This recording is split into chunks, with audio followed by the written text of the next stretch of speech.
At the start of many of our spiritual journey, meaning like when you start to practice Islam, start to, put a conscious effort, wanting to get closer to Allah, you'll notice you have these little spiritual awakenings throughout that journey. And Ibn Taymiyyah talks about this as well, where he's basically his Islam is renewed every day. Basically meaning that he has these spiritual awakenings every day and realizes something that he didn't realize before, internalizes something that he didn't internalize before. Like at the start of many of our spiritual journey, we start off with the acts of the limbs, where we start praying, fasting, start doing things that are more apparent. And then soon we start to realize that there's more things that have to do with the inner soul. And the point that I wanted to talk about was that when you start this journey, however you start this journey, and no one starts the journey one specific angle, many of us will have this sort of trauma before we start our journey.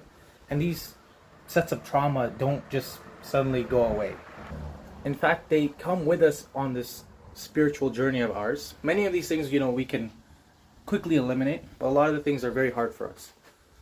And that's why you'll notice sometimes brothers and sisters who look religious and they will give terrible advice. They'll give you advice that's correct, but they'll do it in a way that's very nasty. And it's because they haven't reached that level of knowledge or level of spiritual awakening, for lack of a better word. And it's important to note that you're not going to be the perfect Muslim when you first start this journey. You're going to have to deal with a lot of things.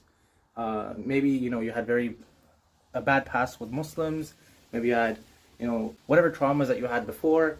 Maybe you had a bad habit of gossiping. You have to deal with that. You have a bad habit with laziness, whatever it is. These things come with you on the journey, and that's just part of the test with Allah, that you have these sets of baggages with you that you have to figure out and you have to process, and it's okay that you have these.